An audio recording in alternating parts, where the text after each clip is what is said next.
Hi,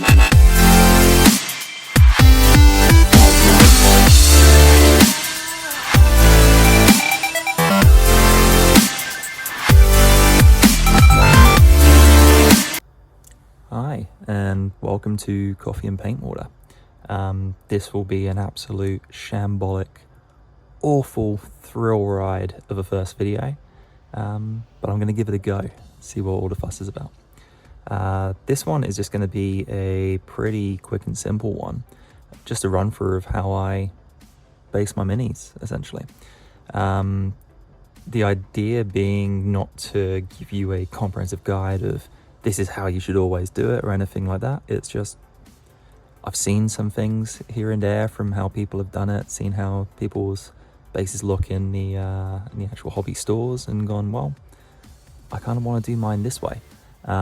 So none of this is going to be revolutionary. It's more just, this is how I do it. So first up, you probably need some hobby supplies. Nice, easy one that probably everyone is already fully aware of and using constantly is your random bits of cork. Various bits of sizes, just going to be able to use that to make some height, bit of interest where I need it. I'm also going to go with this random stuff. Obviously that whole dynamic of whether or not sand and various bits of pebbles and dirt and rocks are actually size appropriate for the scale that we work in. This stuff I can't even vouch for whether it's any good or cost effective. It's, I believe, stuff that's used for filtration in tanks for fish. So no idea if this is incredibly dangerous or anything along those lines, but there's this perfect little kind of small jagged rock pebbles, and I actually liked the sizes and just the overall shape. They're really jagged and sharp little bits of rock. Probably a bit hard to see in the camera, but yeah, I just think they're the perfect size. Sort of just a few of those for a bit of interest. Add on to that your random box of crap. So this is just my random box of basing materials that I just keep handy, little bits from the bits box. So you got, your token skulls, token bits of broken bikes, and all the bits and pieces that have not really found a home as of yet, so you may as well just grab it. Why not have a bit of Necron involved if I'm going to do some Space Marines or something, throw something on the base. There's also some added extras that you probably won't be able to make out whatsoever on the camera, but things like this. There's a little resin las rifle that I'll probably do in another video where I'll show how I make this kind of stuff, bit of auxiliary stuff, but you probably can't quite make it out on the camera because it is clear resin. But these little bits and pieces could add a bit of interest to the base. Bog standard tufts, everyone wants some tufts. But yeah, these things are going to kind of come into play, get used hopefully, see what happens with those. And then the thing that kind of ties it all together for me is not so much all of the texture pastes and things, even though I do have a few of those texture pastes bits and pieces going on.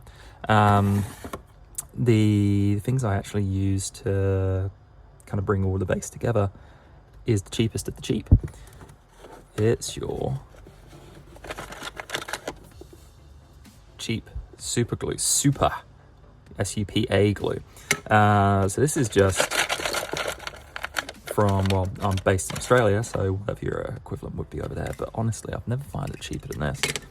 These little 3-gram tubes, get them from Bunnings. I think you get something like 6 for about $1.50 or something like that, and you burn them out. Like, there's no, you don't need to worry about the tube drying out or anything like that, because they're so cheap. So I'm sure there's like dollar shop equivalents and things that people use, and they're perfectly fine. But honestly, when I go to the dollar shop, I don't actually see it any cheaper than this. And for what I'm using, I don't need the top end super glue. I'm going to go with something where I actually need to really firmly hold something in place. So I find that the gel Gorilla Glue works pretty well. But this, I don't want to waste that kind of money on the bases, so I'm going to go with this. From there, I guess we need some minis to actually do something with. And absolutely, as you show the shambolic nature of this, I've got no plan. And that's kind of the good thing about doing these bases. It doesn't really need to be. You just throw some stuff on the base and it's a bit of fun. I'm going to go with two options. I'm going to go with this guy, because he's got a nice big base and he's got plenty of interest to work around. And I'm going to go with this guy to show that it's not too bad with a 32mm base as well. So we're going to go and see if we can base them. You can also notice that they're fully assembled when I start basing, because it's just the way I do it. I don't feel the need to create the base and then add the mini afterwards. I'm perfectly fine. I'll probably take a bit more from the peachy line of miniature painting. It's slap it on and touch up mistakes if you need to. I also find that I just hate sub-assemblies. There's certain reasons to, definitely certain minis that require it, but otherwise, if I can't see it, I'm not going to paint it, and it's just not going to really bother me in the same way. So, this is the stuff that we need. We're going to start wipe to something new.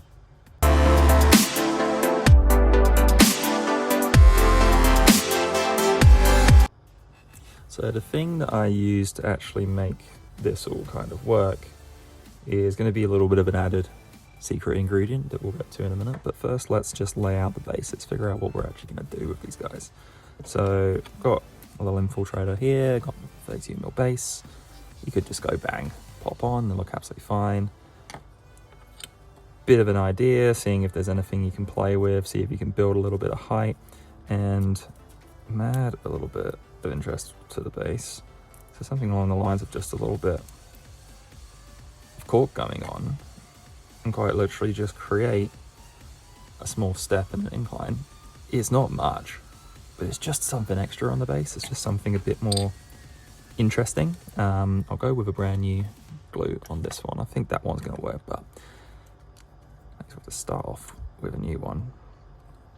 Glue being what it is, this is cheap, very runny glue. Probably going to get some sticky fingers. Didn't mean it to sound like that. Gonna go with it. Just gonna stick with that. Ride it out, guys. Ride it out. That's also not as good. We'll probably write some kind of level of script in the future, but avoid ridiculous things like that. But yeah, we're gonna whack on a little bit of glue. Slap on this guy. Should probably do that whole disclaimer of being in a well-ventilated area and all that kind of stuff. I said that in a very patronizing way, as if it's not important. It is, absolutely is. I just probably should disclose that I'm sitting in a cramped, very dark, enclosed space in the corner of a garage, because that's all my lovely budget can afford. I have a very patient wife that allows me to have this small dank corner, and I'm very grateful for that. So I can't honestly say I'm in the most ventilated of areas, but yeah, it does the job. It does the job. All right, with that down, we're going to get a bit of an idea of where we're going to place him. I feel like sitting him about there gives you a bit of interest up front, a bit of extra space in the front. Sits him a little bit further in the back. Yeah, that'll do. Bit of glue on the feet. Bit of glue on the feet. I can already feel people screaming as they're watching this, going, "He's awful, what are you doing?" But he's down. Hold him for a few seconds. I feel like he's good to go. So that is just really basic and really simple, nothing interesting. So we can probably take it to another level. We can make him have a little bit of interest, have a little bit of fun going on. So I'll get the trusty hobby knife out, and a few bits of things I could use as just standard little piping, little bit of a girder I wanted to. Let's be honest, it's 40k, and if we're saying this is Grimdark, gotta get ourselves a little skull involved. And then it depends whether I want to add anything extra. So for this, let's go with the aforementioned lance gun and just kind of line things up and go, well, he's just too big for that base, but maybe we'll save that for this. I also have this thing that I might save for this over here. I'll come back to you in a minute. So that's like that. It's whether there's anything that you kind of want to go and just see a bit of a vision for. So it's just bits and pieces from old kits that I've got no real purpose for, but just adding them very simply to the base as a bit of discard to a battle zone just gives you that little bit of something extra. And you just kind of play around until you find a spot where you go, oh, you know what, that's not the best, but it's not the worst. What an incredible way to describe what I'm doing. It's not the best, but it's not the worst. Wow, you're all sitting there very proud of yourselves for clicking on this video, aren't you? Let's rotate you around. And go, yeah, that'll kind of do. And he's gonna kind of float there, and it's gonna be a little bit of a metal discard. And at that stage, it still kind of looks a bit crap. So then what I can do is I can actually build up from it. So I can add more glue down. And just by doing this, you can then add on these little jagged rocks around in a small mound. And by doing that, you can actually get it and just kind of heap more glue onto the existing element. You can just build it up ever so slightly. And don't worry, there's still more to come. From the back, kind of ties in this random piece of very clearly just cork. Just ties it in that tiny bit more, just kind of brings it in line with the actual feeling that this is a war-torn battlefield. You don't want to go overboard and just completely cake the entire thing in rocks and stuff, and sometimes if they just fall right, I just kind of add a little glob of super glue to keep them in place. But it just adds a little bit extra, and by this point I've kind of gone, well, you know what, I probably don't want the skull. A skull is going to be a bit of overkill in this case, so I'll pop it back. Now this is the point where I can throw in the added mixture ingredient, and that is baking soda. Very cheap, simple baking soda. So from there, and this certainly falls into your bracket if you want this as a well ventilated area, if you just plop on a bunch of glue, keeping in mind this will bloody run everywhere, just absolutely everywhere. But if I cover that in a bunch of glue and then just sprinkle down this very suggestive white powder, all of a sudden, with this covered, tap it off, and all of a sudden it's starting to get a bit formed in. It's starting to actually kind of all tie together in one kind of clumped mass. So you've got the protruding rocks poking out, and you've got the metal, but overall, I've got a little duster. It kind of ties it all together and makes it one kind of cohesive looking item. So the baking soda itself acts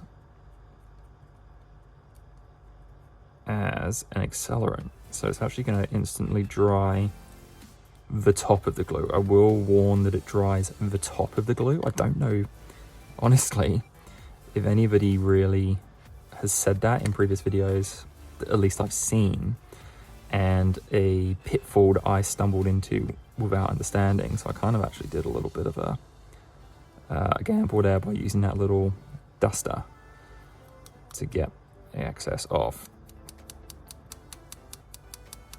It doesn't instantly dry if you've got it pulled quite densely. So you're still going to have kind of wet super glue underneath the surface, but the top half, it just instantly cakes it and dries it. And then the beauty of it is it's such a fine kind of dust that it creates a very, very, very, very like fine film over the top that actually, to me, is a lot closer to scale. Sand is not. Sand just isn't. It doesn't matter how fine you get the sand. It doesn't get as fine as that. That is powdery. But it's still like a rough, abrasive surface. So when you actually put paint onto this and you dry brush this, you actually can pick out the individual little grains, and they're a lot more size appropriate to me. They just fit a lot better within the theme. And then the other beautiful thing about this is if it's done and it's on and it's dried, and you go, I want a bit more in the back that just didn't really pop for me, you can instantly put down more glue, more rocks if necessary, throw on your powder,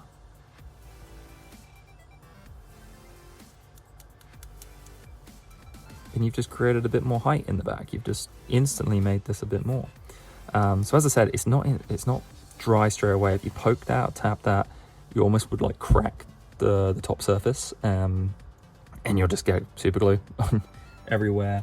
One thing is just random. This is actually something for like baristas. I don't know what they or why, but I think it's to clean coffee grounds off of the top of surfaces. Yeah, it was like $1.50 on Temu or something like that. Maybe not even that. But my God, it's a good dusting brush, eh? It's so soft. Yeah, and it's nice and kind of fat. But you get it all out and away. All of a sudden, I'm fairly happy with him. I think that's a fairly good base. He's got the interest. He's got this little metal object that you're gonna, I'm gonna put some rust effects on it and kind of make that a bit more interesting. You've got lots of jagged, sharp rocks to pick out.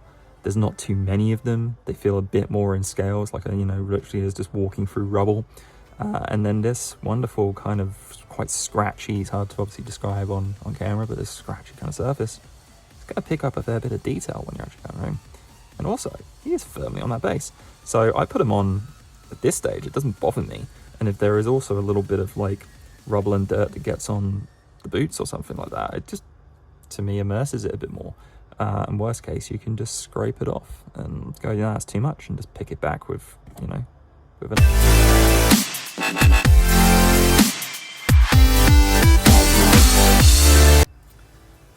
So obviously, initially I promised I was going to do this guy too, this big chunky guy. Being my first video and with no real understanding of how long it takes to actually film something while talking, I very quickly realised it was going to turn into like a 14-minute video. I don't think anyone wants to watch an amateur talk for 14 minutes. So yeah, if you're interested, feel free to drop a message. Happy to give this one a go as well. But my next video in line is probably just going to be moving on to painting the one I just based. So yeah, thanks again for stopping by.